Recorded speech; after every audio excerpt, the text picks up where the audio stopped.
alhamdulillah sakit semua badannya. Jalannya luar biasa. Tapi alhamdulillah siang hari ini bisa bertemu rekan-rekan semuanya yang insya Allah saya besok moga saja, dan harapan saya besok saya nggak mau diundang ke sini lagi jika belum ada Pajero berjejer semua milik mitra semua. Sepulang dari sini, dari Eco Farming Holisda, mungkin ada yang tanya juga nih teman-teman semuanya, loh kenapa sih PTB sudah punya pupuk kok sekarang punya pupuk lagi? Tak jawab, saya tahu ada pikiran teman-teman semua. Ya suka-suka Pak Febrian lah. Iya juga. PTB yang pengennya memberi yang terbaik untuk mitra-mitranya, itu Pak Febrian. Jadi Pak Febrian itu punya leadership yang luar biasa, alhamdulillah. Kenapa saya bergabung dengan Pak Febrian di sini untuk membantu mitra-mitra semuanya mau turun di sini? Karena saya pengen melihat semua mitra PTB makmur dan semuanya hutangnya lunas semuanya. Amin. Yang nggak senyum punya hutang. Oke, jadi itu saya jawab, Pak Febrian pengen memberi yang terbaik. Mungkin gini Pak logikanya. Pernah nggak teman-teman semuanya tanya, kau tuh punya produk berapa sampo? Banyak kan?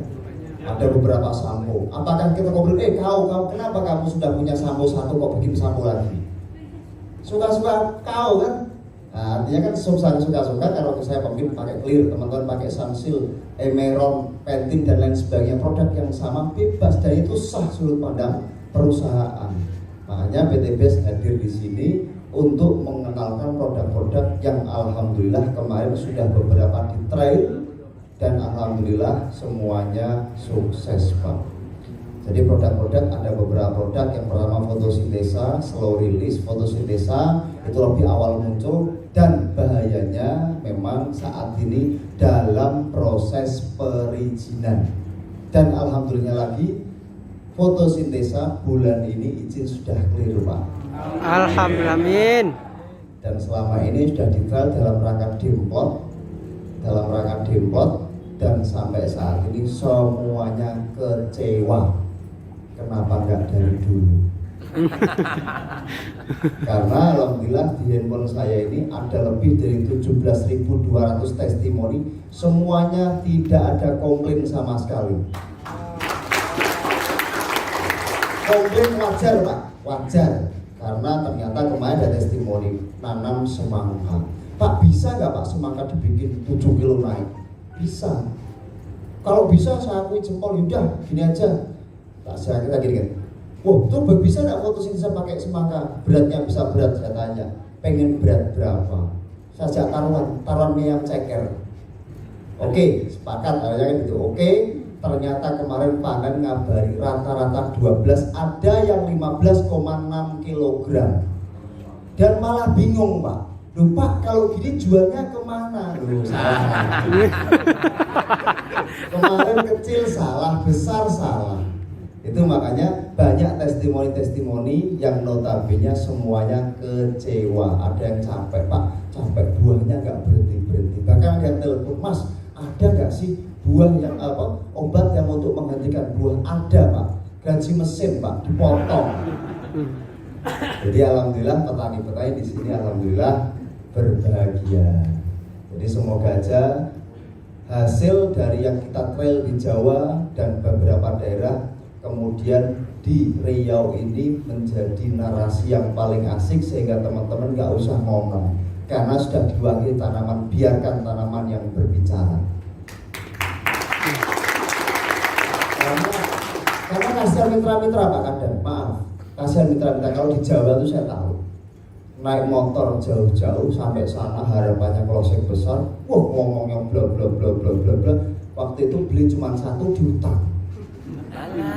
Alami enggak? Alami loh, ini pelangi semua ini. Itu terjadi, makanya sekarang nggak perlu ngomong itu. Biarkan tanaman yang berbicara. Ketika tanaman berbicara pasti ngomong sama teman-teman sama tanaman. Kemudian tanaman itu pasti ngomong kepada petaninya secara tidak langsung psikisnya. Pasti nanti RO kepada mitra-mitranya. Jadi mitra-mitra ya siap-siap ya, capek Pak itu Pak. Ketika tanaman berbicara capek, karena apa? Nggak sempat ngapa-ngapain. baru hitung duit belum selesai uang datang lagi, kan capek Pak. Nah makanya harapan itu menjadi kemarin ada barusan saya dapat video juga bahwa dipamerin ada Pajero, tulisannya di samping itu Sultan Fotosintesa, yang belakang ada tulisannya korban fotosintesa. Gara-gara fotosintesa tembus Pajero dan luxury, alhamdulillah. Nah makanya harapan dari sini semoga bersemangat karena PTB kali ini pengen menerapkan narasi di mana teknologi tepat guna benar-benar diadopsi di Indonesia. Seperti itu Pak. Karena menimbang itu gini, saya singkat cerita Pak, karena saya nggak bisa panjang-panjang, karena nanti jam 4 saya harus ke bandara, besok saya harus pulang karena hari ini PCR saya habis. Jadi daripada saya tes lagi, nanti besok harus pulang, repot karena besok saya harus ngisi Purwokerto dan ke Banjarmasin lalu ke Balikpapan. Jadi roadshow terus Pak. Jadi alhamdulillah ini kopinya udah datang lebih awal. Kalau nggak tak sindir datang jauh-jauh nggak dikasih kopi. Gitu. Oke, singkat cerita. Jadi ada cerita menarik Pak terkait pertanian di Indonesia ini. Apapun narasinya adalah suatu prinsip dagang Pak. Petani itu mengambil sisa setelah proses. Sisa setelah proses, nah, prinsip dagangnya. Namun nyatanya di Indonesia ini mau nggak mau, suka nggak suka, di Indonesia ini kalah ketertinggalan jauh dengan negara-negara tetangga. Benar nggak? Jauh Pak. Kalau bahasa Arabnya mungkin baina sama wa sumurbur, antara langit sama sumurbur, jauh banget Pak. Fast moving berbalik. Saya punya cerita menarik. Kurang lebih sebelum pandemi 2016 atau 15 lupa saya pastinya, itu waktu itu saya pura-pura usaha impor Pak, importir, pengusaha. Kenapa saya senang jadi pengusaha? Karena pengusaha itu enak Pak. Kalau ditagih utang tak usahakan dulu. Kan pengusaha tak usahakan dulu. Dan alhamdulillah saat itu saya jadi petani Pak. Petani kenapa? Petani itu pemuda tampan masa kini. Nah, jadi jangan takut semua dari petani ini semua. Nah, tadi singkat cerita, saya impor jahe waktu itu mendarat di Jakarta, di Tanjung Priok. Itu ngambil jahe, sebelah saya itu ada kontainer Pak, kontainer banyak. Kontainer beberapa berisi, tak tanya sama Mas Roni namanya. Mas, apa sih Mas itu? Beras. Kurang ajar. Padahal sepanjang saya sejauh pandangan mata dari mulai Jakarta sampai Banyuwangi kanan kiri semuanya sawah. Kalau orang Jawa di sini pasti paham. Sepanjang pandangan mata semua sawah. Apa kurang tanah di Indonesia ini sehingga masih impor dari luar negeri? Terus kemudian saya tanya Mas, boleh nggak Mas saya lihat forwardingnya, notanya, invoice-nya? Janganlah, kan nggak boleh. Cobalah tak takdir kopi deh. Akhirnya saya raya boleh. Dikasih tahu harganya berapa Pak? Cuman 5.100 broken 5 beras.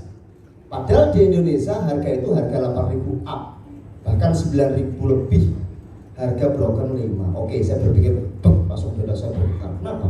Ternyata di sana harganya lebih murah. Pertanyaannya lagi, kenapa di luar negeri bisa jual lebih murah, di Indonesia enggak?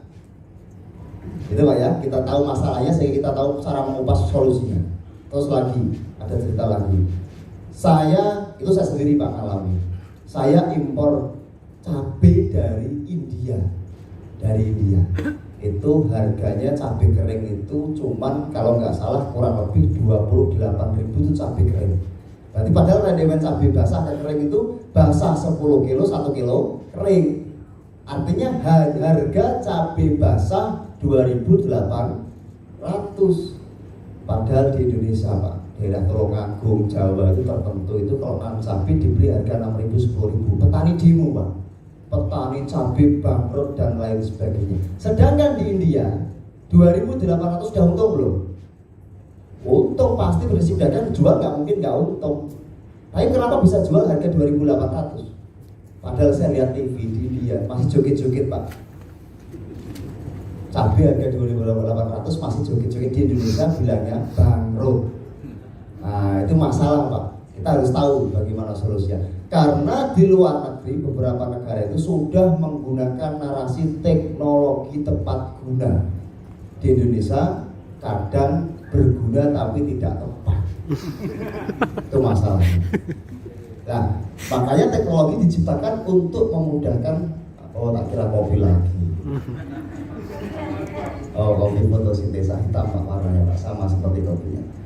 Sampai mana tadi Pak? Sampai apa? Kopi? Sampai kopi.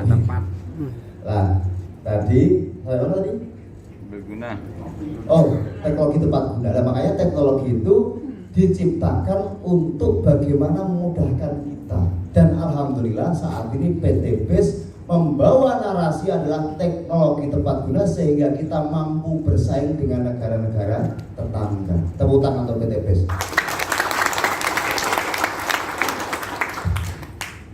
Jadi untuk menyikat cerita, saya mulai paparkan Pak, apalagi tadi saya sampaikan bahwa apapun narasinya adalah prinsip dagang adalah solusinya. Jadi kita harus tahu paparkan ke petani. Dan maaf Pak ya, saya memaparkan apapun produk-produk nanti dengan bahasa petani, bahasa yang mudah dipahami, tidak menggunakan bahasa gugus alkalin Pak. Jadi misal bahasa Fe, besi, zinc, boron, Te dan lain-lain nggak mau. Saya pernah ngisi acara seperti itu di Salatiga itu waktu ngisi mitra-mitra ini pada pulang Pak, mampir ke apotek ternyata dia Pak beli bodreng, mumet Pak. Petani itu butuhnya duit, ya nggak usah melebar kemana-mana, butuhnya duit. Mitra kita butuhnya apa? Duit nggak? Duit. Sudah, RO datang, tanaman berbicara, selesai, bikin metik. Nah, caranya kan seperti itu. Makanya harapan saya tidak perlu melebar kemana-mana, pada prinsipnya nanti supaya kita mudah sekali memahamkan kepada petani. Petani ini butuhnya nggak susah Pak. Pak, saya disuruh apa? Beli harga berapa? Hasilnya berapa? Untung saya berapa? Duit lagi ya? Duit. Pada prinsipnya pasti narasinya ujung-ujungnya duit. Nah, untuk menyingkat waktu, jadi kita paparkan. Oke, yang pertama adalah produk dari PT BES yang akan launching adalah fotosintesa Pak. Seperti ini Pak. Fotosintesa. Ini historinya, kenapa dikatakan namanya fotosintesa? Karena fotosintesa adalah sebuah teknologi di mana dia mampu berfotosintesis meskipun cuaca kurang maksimal, meskipun matahari kurang memadai. Contoh kita sering melihat, mungkin dari sini ada sawah, ada Pak ya? Ada ya. Kita sering melihat sawah itu pinggirnya tinggi, tengahnya mengecil, ada nggak? Banyak, karena kurangnya fotosintesis. Itu masalahnya. Nah, dengan harapan fotosintesa ini mampu memberi itu secara alamiah dari produk-produk ini. Kenapa seperti itu? Karena teorinya orang Jawa pasti bicaranya NPK. Mbah saya dulu nyemai kecambah, belum ada NPK pun bisa besar kepalanya daripada batangnya. Jadi teori NPK saya matahkan di sini. Tapi dibutuhkan. Gitu. Jadi memang harus saya paparkan terkait dengan narasi yang sebenarnya. Jadi tanaman itu tidak butuh pupuk kandang, tidak makan pupuk kandang, sorry. Tanaman tidak makan pupuk kandang, tanaman tidak makan tanah. Tanaman butuhnya cuma air yang nutrisinya tercukupi. Karena hidroponik tanpa tanah pun bisa hidup. Iya betul. Pakat lah ya. Iya. Nah, tanah itu tempat tinggal, berarti berkaitan dengan pH tempat dia tinggal. Nah, makanya nanti kita kupas, ada sesi tanya jawab, kita singkatkan waktu. Yang penting kena, nggak mau panjang-panjang, yang penting besok RO-nya datang gitu aja Pak. Jadi yang pertama adalah fotosintesa ini dilengkapi 36 unsur hara. Yang kita tampilkan nanti nggak terlalu banyak karena melibat sudut pandang perusahaan, perizinan dan lain-lain. Kita punya NPK yang cukup tinggi, hanya kita maksimalkan diimbangi dengan trace elemen lengkap, zinc, Fe, boron, mangan dan lain sebagainya. Terus diimbangi lagi ada namanya GA3 Pak. GA3 itu gibrelin, auksin dan stokinin sebagai penyeimbang NPK. N ada gibrelin penyeimbangnya, P ada auksin, K ada stokinin sebagai penyeimbang. Makanya jangan kaget nanti fotosintesa itu naikkan pH cepat sekali, dikocor itu langsung bisa memberi hasil yang memuaskan. Cuma pesan saya Pak, ini pesan saya karena ini dalam proses perizinan. Boleh diorder, boleh didevelop, tapi tidak boleh di-share sosial media. Ayo Pak ya, tidak boleh di-share sosial media. Itu bahaya pertama. Bahaya kedua Pak, hindari tanah yang dekat makam. Kenapa? Takutnya airnya dikocor, kena yang mati bangun lagi. Karena tanaman yang hampir mati dikocor aja, semprot kocorin aja langsung hidup lagi. Silakan dibuktikan itu. Itu yang paling menarik. Logikanya, jika tanaman yang mati aja bisa hidup kembali, apalagi yang tanaman hidup pasti akan memberi buah. Itu menarik ya. Nanti siap-siap kecewa kayak mitra-mitra yang lain. Jadi fotosintesa luar biasa. Karena teori ini kita gunakan waktu di Jepang beberapa tahun yang lalu. Ada daerah tertentu itu di depan rumah selalu badai salju, Pak. Tidak ada matahari, repot. Makanya dia melakukan suatu hal di mana ada tempat itu tak suruh risetkan itu the power of kepepet, kekuatan ketika kepepet. Kalau nggak nanam, nggak makan. Kalau nggak makan lama-lama mati. Artinya harus bertahan hidup. Bagaimana saya menemukan sesuatu? Akhirnya menggunakan fotosintesa di dalam rumah seperti ini, menggunakan lampu kuning seperti ini, mereka bisa hidup dengan sempurna. Teorinya menggunakan air. Di luar negeri aja bisa digunakan, apalagi cuma di Riau.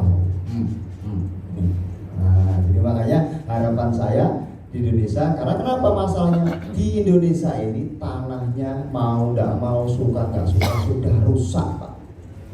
Berkoloni. Kenapa? Karena saking banyaknya pupuk kimia. Banyaknya. Yang salah siapa? Nggak ada yang salah. Kenapa nggak ada yang salah? Ya bener semua. Yang jual pupuk pengen jualannya banyak, yang beli kalau nggak dapat banyak nggak mantep. Masa iya beli pupuk 20 juta cuma berapa saset? Saya beli pupuk 20 dapat 2 truk. Nah itu Pak ya. Jadi yang beli pengennya mantap juga, dapatnya banyak, padahal tidak tepat guna. Biaya ngangkut bawa cuman kalau 1 hektar cuma 10 saset 350 gram, ama bawa berton-ton, berat mana? Biayanya lebih ringan mana? Nah, padahal petani kan mengambil sisa setelah proses, Pak. Proses olahan, proses pemupukan, hasil panen. Nah, biaya konstruktur terbuangnya kan apa saja yang kita bisa kupas. Nah, hasil tuh HPP adalah setelah proses. Pemupukan biaya berapa, pengangkutannya berapa, hasilnya berapa. Yang harus kita lakukan adalah meningkatkan hasil, menurunkan kos dalam produksi industri agro. Nah, ini solusinya. Jadi masalahnya kita tahu dulu sehingga kita tahu solusinya. Nah, fotosintesa ini simpel, cuman 10 saset mau dikantongin boleh, mau di apa boleh. Dan ini insya Allah ini real tanpa tambahan pupuk apapun. Tanpa tambahan apapun, campurkan cuman air. Tanpa tambahan pupuk kandang, tanpa tambahan pupuk kimia, tanpa tambahan apapun, tanpa fermentasi. Buka saset, langsung campurkan air, langsung semprotkan. Kemana? Kedua Pak, tanaman makan dari 2. Yang pertama stomata, mulut daun. Stomata itu di bawah Pak, mulut daun. Makanya petani kalau nyemprot dari bawah ke atas. Petani kita nyemprot dari atas ke bawah mana? Dari atas ke bawah. Ini mantel Pak, punggung. Punggung dikasih kuah, marah nggak? Nah, petani kita aja dari teknis saja sudah salah. Mulut daun itu di bawah, kalau nyemprot dari terus harus kita jongkok, nggak harus Pak. Makanya spire itu bentuknya miring kan. Nah, sesuai Pak, diangkat dari bawah gini ke atas supaya pakai stomata.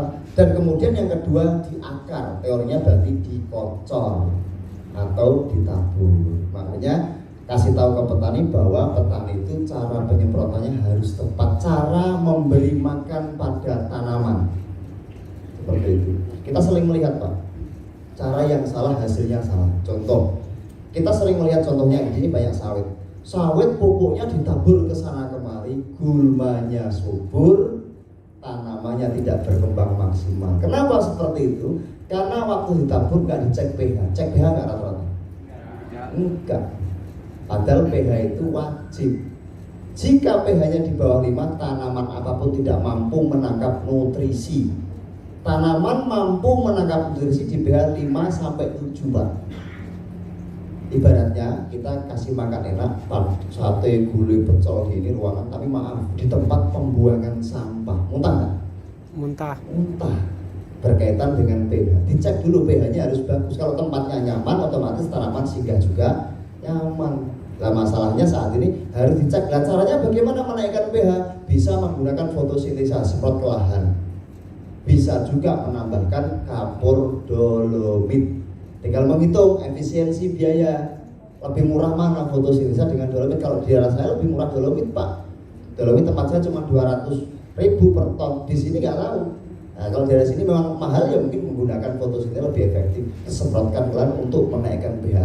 Jika pH sudah naik di atas 5, baru nanti ditanam, kemudian disemprot ke tanaman. Makanya petani kita tabur ke sana kemari. mati, gulmanya yang rumput, tanamannya tidak berbuah.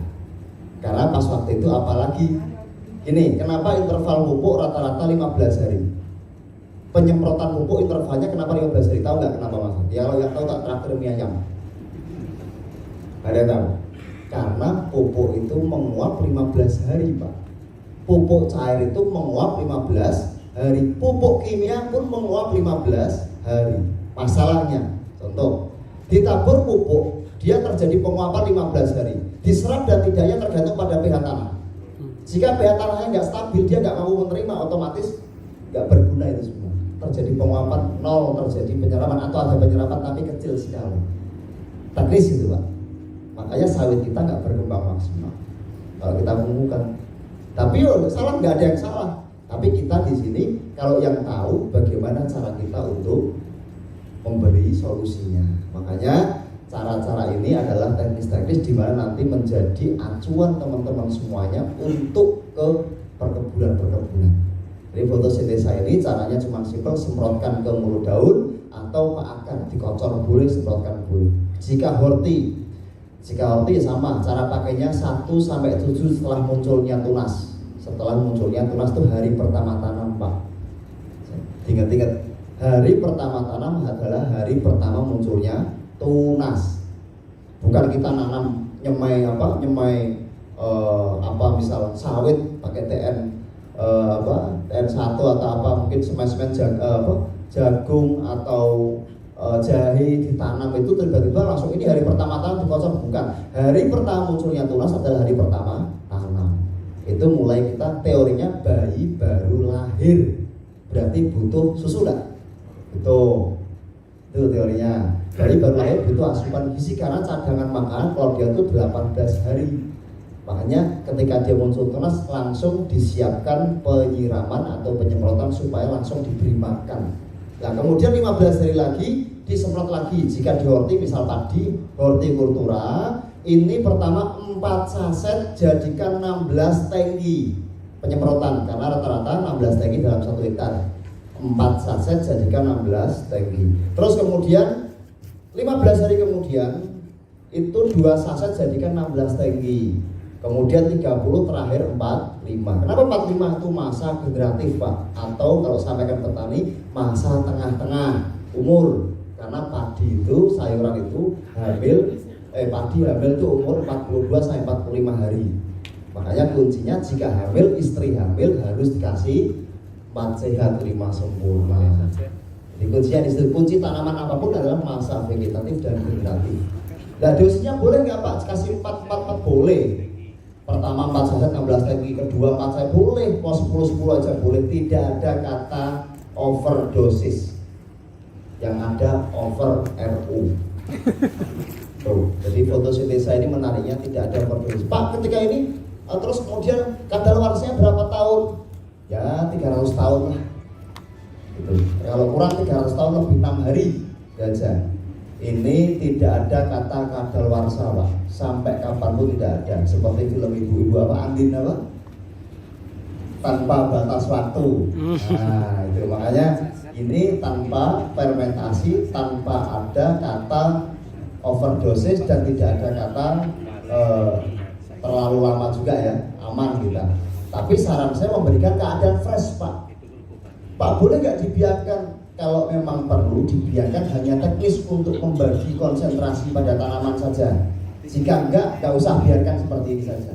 Dipakai buka saya pas waktu mau aplikasikan. Pak boleh nggak Pak dicampurkan ke air dulu, didiamkan lama. Jika nggak perlu jangan. Kenapa? Boleh nggak? Boleh. Masalah nggak masalah. Cuman gini, kita memberi apapun seharusnya keadaan yang terbaik Pak. Fresh. Masa iya?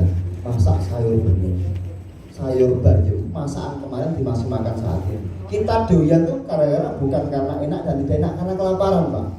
Jadi memberi makan karena terpaksa. Nah, kita seharusnya memberi apapun keadaan fresh sesuai apa? Kita koki baru enak, baru disajikan masih panas, ini Pak silakan hidangan sama seperti manusia. Selama tanaman kita perlakukan sama seperti manusia, dia akan memberi yang terbaik. Ingat-ingat, keadaan fresh sehingga tanaman juga suka. Nah gitu caranya tadi 4 jadikan 16 tangki, kemudian 2 16 tangki, terus 32 16 tangki, 45 2 16 tangki. Jika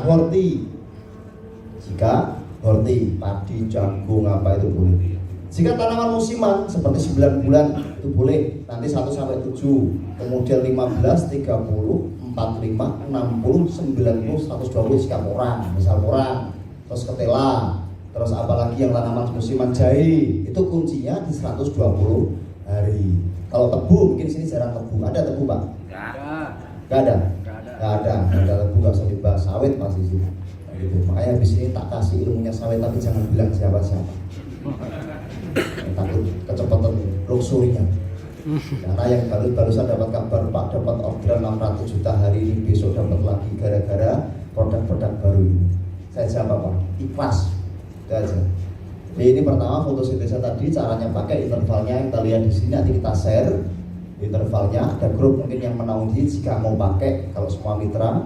Terus kemudian jika tanaman musiman 1 sampai 7, 15, 30, 45, 60, 90, 120.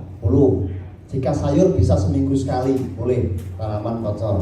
Boleh ke sawit juga boleh. Sawit cuma 4 saset Pak sekali aplikasi Pak. Itu sebulan setengah itu sudah daunnya mendayung-dayung ke bawah. Bahkan kemarin ada yang di sini daerah Siak kalau nggak salah. Daerah ini ada mencoba kemarin daunnya sampai turun ke bawah. Biasanya gini turun sampai ke bawah. Sekarang bersyukur cuma nggak ada waktu 2 bulan. Pakai cair saja. Apalagi nanti tak kenalkan dengan produk yang baru lagi. Jadi pakai cair bisa, cuma cair repotnya gini, memang nanti kerepotan masalah air. Tapi tak kasih solusinya. Oke, lanjut berikutnya slow release Pak.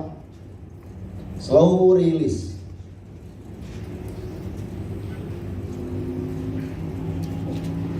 Slow release untuk sawit Pak. Pupuknya seperti ini.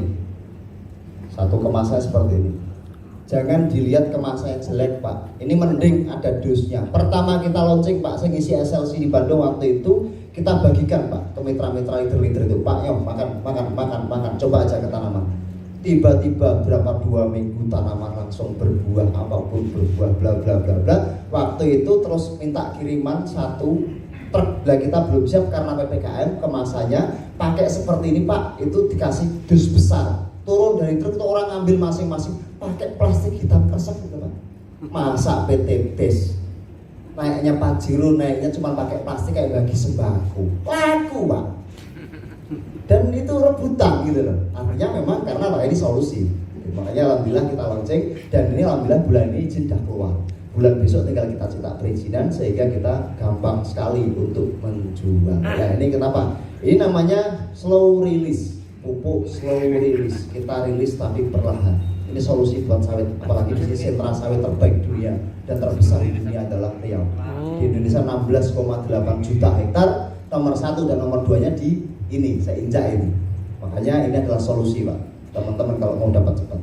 Kuncinya gampang, 1 hektar 1 poin Pak. Kalau Bapak 1000 hektar 1000 poin, 6000 hektar 6000 poin, luxury nggak? Luxury. Selesai sudah, tinggal ngopi pulang. Nah ini solusi. Kita kasih nama slow release. Kenapa slow release? Kita rilis tapi perlahan, slow. Karena menimbang tanaman butuh makan pagi, siang, dan malam. Tanaman itu butuh makan pagi, siang, dan malam. Siang butuh karbon, malam butuh oksigen. Sama seperti manusia. Lah kita terkadang mau nggak kita mupuk pagi, siang, malam? Kapan kondangannya Pak? Ekonat nggak laku-laku nanti.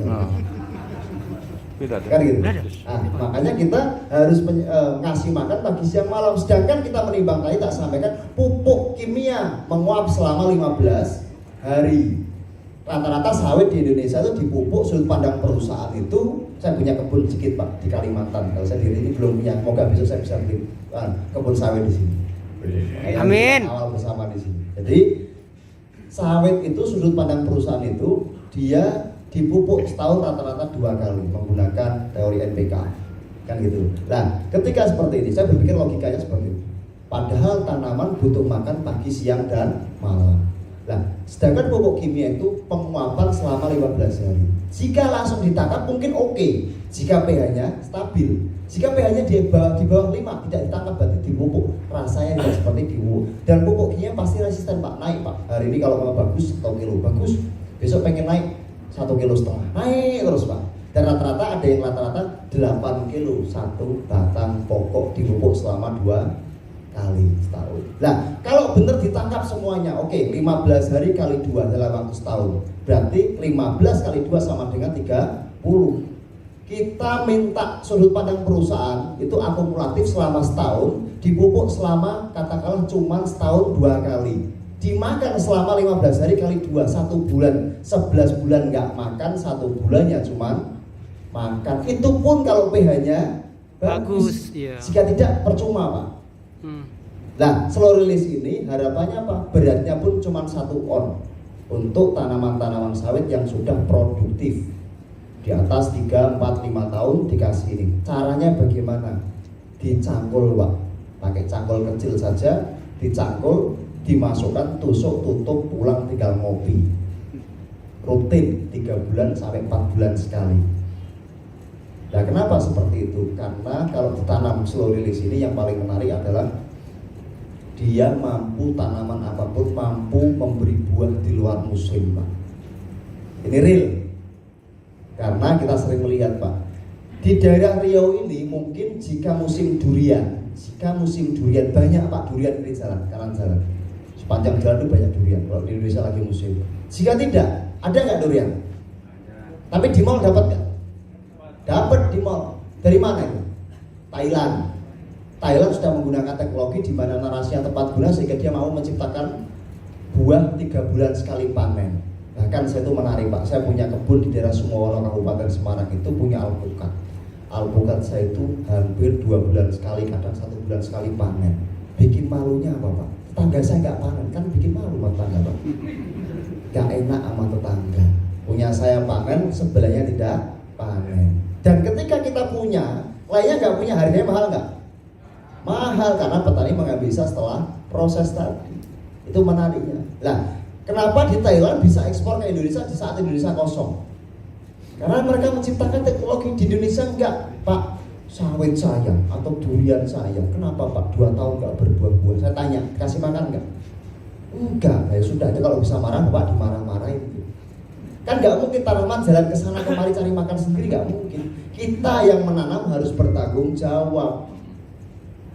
Cari, kasih makanan, karena tanaman kuncinya cuma air. Pak, kalau saya nanam nggak ada air, ya jangan nanam. Karena kunci sumber kehidupan adalah air, tapi nutrisinya harus kita cukupi. Kenapa buah sawit trek? Karena 1, kurang air. Kalau nggak hujan mungkin trek. Nggak hujan berapa hari itu trek. Yang kedua, tangkapan nutrisinya dia tidak maksimal. Butuh makan tiap hari, nutrisinya hara sudah mulai berkurang, dia waktu pembuahan nggak jadi bunga jantan. Makanya sawit kurang maksimal di Indonesia. Karena cara pemupukan menurut saya masih kurang tepat. Tapi itu why not, tidak masalah. Karena orang punya prinsip masing-masing, setiap perusahaan pasti punya R&D. Tapi kita mengasumsikan bahwa teknologi ini datang untuk memudahkan. Nah, slow release ini insya Allah ini sudah kita coba dan alhamdulillah ini nggak 1-2 Pak, sudah jutaan pack terdemplot dan alhamdulillah semuanya kecewa. Kenapa nggak dari dulu? Dan ini aja orang yang telat saja. Tapi harapannya besok setelah pulang dari sini semakin meningkat penjual di sini saja. Amin. Karena yang dari Bapak kemarin ada juga yang Riau juga ada yang sudah mencoba. Alhamdulillah memang hasilnya sudah mulai kelihatan bagus. Makanya apalagi sini sentranya. Dan ini solusinya Pak. Dalam 1 hektar 130 sampai 140 batang pokok cuma 14 kilo. Biasanya bawa kalau itu bawa berkintal-kintal. Cuman bawa ini. Caranya gampang. Sebelahnya ini dicangkul kemudian ditanam jarak sejengkal aja Pak, nggak apa-apa. Terus pada tanya, Pak, bukannya sawit itu jaraknya sampai ujung ini kita langsung ke sana? Ya benar, itu mulut akar. Tapi akar tunggang itu juga menyerap dan tipikal akar. 1 jaringan akar menyerap itu dibagikan ke semua jaringan. Nggak ada sawit akar itu rebut-rebutan jaringan, nggak ada. Kalau di mitra ada rebut-rebutan kan? Nggak ada. Nah, sawit itu 1 akar itu akan membawa bambu berfoto itu dibagikan ke semua jaringan. Nah, terkadang petani kita pupuknya muter jauh Pak, dan butuh banyak pastinya. Karena membagi. Nah, ketika butuh jauh banyak itu dia memang larinya ke lahan. Betul, tapi terkadang gulmanya subur, tanamannya tidak berkembang maksimal. Nah, harapannya seluruh padahal kita menguap 15 hari hilang juga Pak. Masa kita minta lagi yang dibeli pupuknya? Pak, pupuk di pupuk nggak bagus ya Pak ya, nggak dicek pH-nya. Nanti pupuknya disalah-salahin. Pupuknya nggak bagus, bla bla bla bla bla. Kan gitu kan?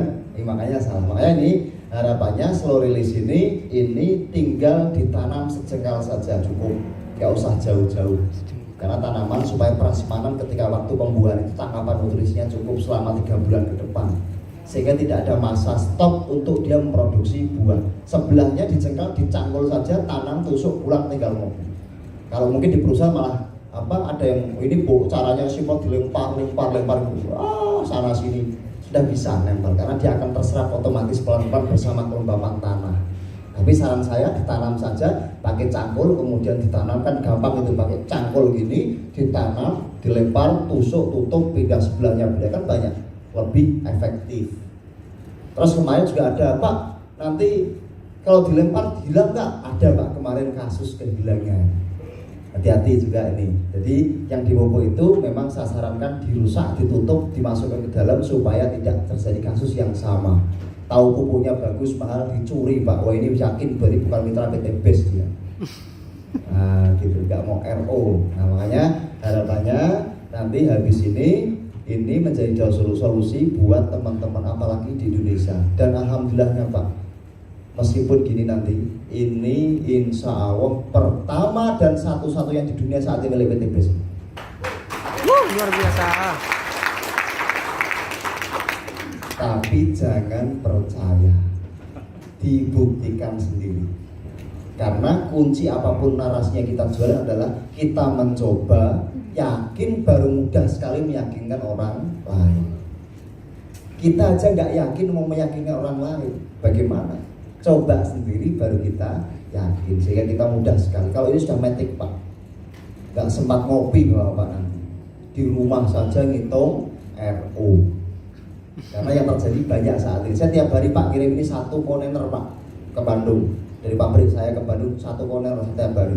Nyatanya masih kurang terus. Karena menimbang kebutuhan di Indonesia, kebutuhan primer perkebunan sangat besar sekali. Dan ini narasinya sangat tepat guna, gitu. Paham Pak ya? Oke, nanti ada sesi tanya jawab. Yang pasti ini saya kenalkan dulu slow release ini. Harapannya di Riau akan menjadi solusi terbaik karena pupuk padat berbentuk padat tanpa air, langsung dilempar, tabur-taburkan, bukan ditabur tapi dilempar pakai kertasnya tadi, itu tinggal ditusuk, dimasukkan dalam tanah, cukup 3 bulan 4 bulan sekali. Jadi lebih efektif, lebih gampang untuk daerah-daerah yang tidak terjangkau air. Nah kalau pengen bagus kemarin ini satu tanaman ini 4 bulan, 3 bulan 4 bulan sekali dikasih ini 2 saset Pak, sampai 4 saset. Dicampurkan ke air 280 liter dalam 1 hektar, dikocor 2 liter disiram kayak gayung gitu aja, selesai. Kopi itu daunnya langsung, yang rusak saja kemarin langsung turun keluar buah dalam waktu singkat. Karena kemarin ada yang lapor waktu di Jambi ketemu, perusahaan datang ngobrol sama saya, Pak saya pengen ngobrol privat. Kenapa Bapak? Saya nggak percaya. Waktu itu saya nggak percaya bahwa ini mampu karena sawit saya rusak berapa ratus hektar. Setelah kita coba kemarin 30 hektar, alhamdulillah Pak sekarang sudah menghijau dan turun dan keluar bunganya. Kita risetkan kemarin, datangkan ada orang yang naik ke atas, kita cek pertumbuhannya sangat maksimal. Saya jawab ikhlas Pak. Saya jawabnya, dia bilang gini, kok bisa Pak? Ya nggak tahu, saya aja yang bikin aja bingung kok tanya saya. Yang penting jawaban saya ikhlas. Makanya saat ini alhamdulillah PT BES punya pupuk-pupuk unggulan, narasinya tepat guna sehingga mudah sekali diaplikasikan. Nah gitu 3 bulan sekali. Oke, selanjutnya tadi ada sesi tanya jawab untuk menyingkat waktu ya. Orang ketiga ada ekosida. Ngopi dulu Pak.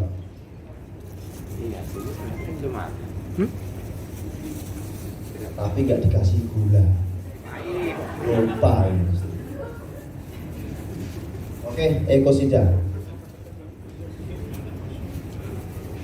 Ekosida adalah racun Pak, bersifat kontak lambung. Kontak lambung itu 4:1, insek, fungi, bakterisida jadi 1. ini untuk membunuh semuanya hama, termasuk jamur. Jamur terbaik sekarang penyakit-penyakit itu rata-rata dari jamur, Nggak ada contohnya. fusarium dan teman-temannya, bikin layu batang dan macam-macam. Kenapa seperti itu? Karena rata-rata jamur muncul itu dari pupuk kandang yang belum difermentasi, Pak. Makanya saya tidak pernah menyarankan menggunakan pupuk kandang.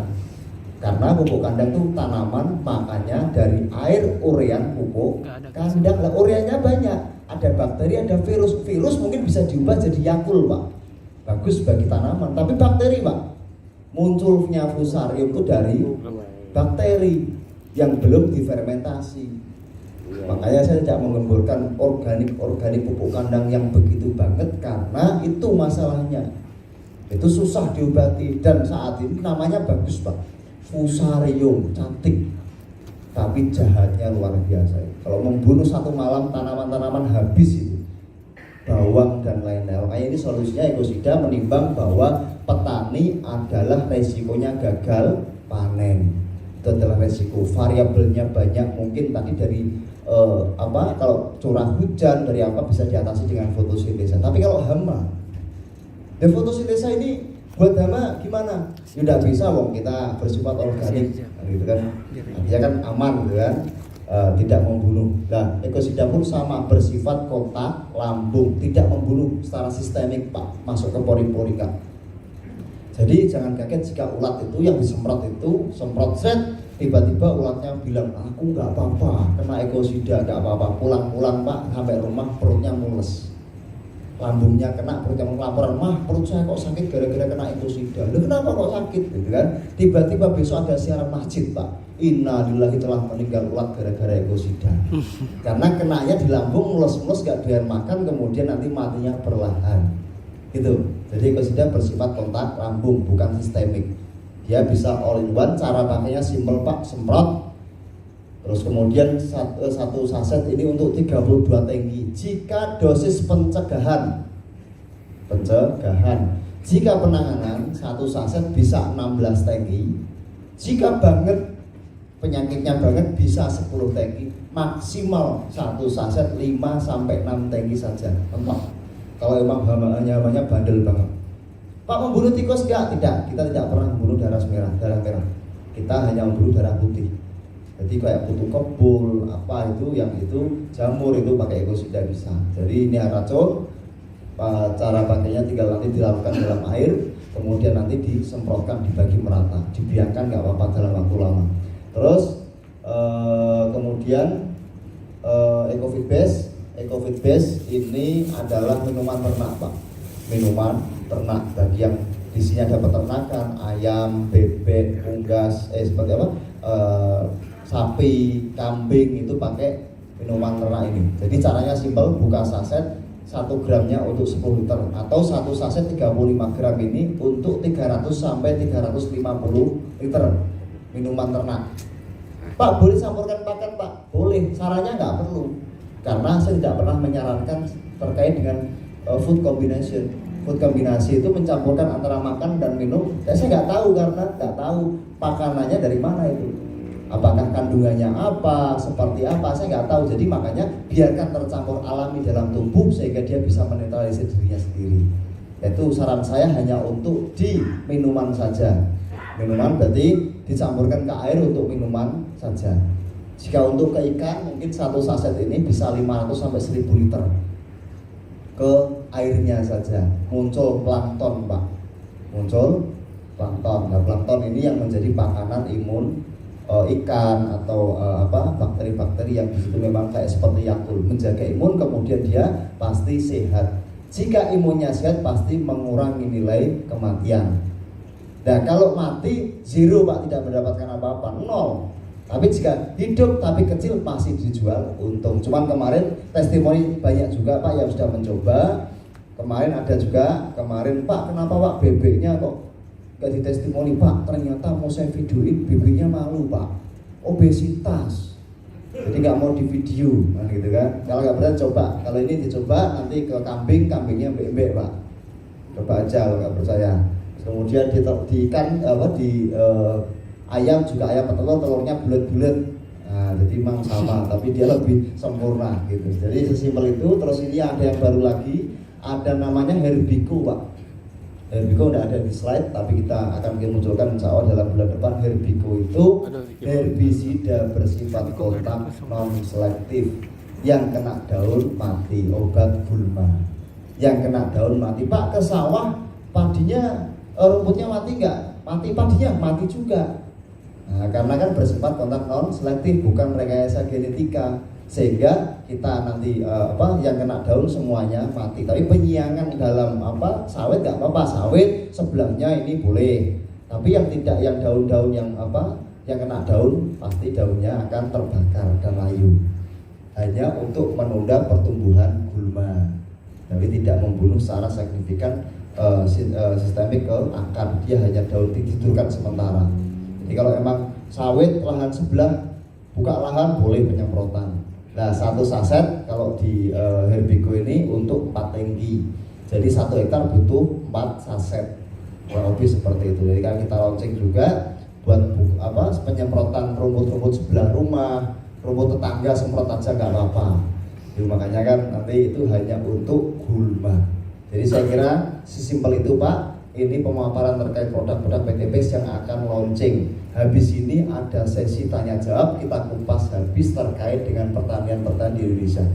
Yang pertama terkait dengan cara sawit dan lain sebagainya. Nanti kita kupas satu persatu. Gitu Pak ya. Saya izin break sebentar. Ngopi dulu. Ya, oke, siap.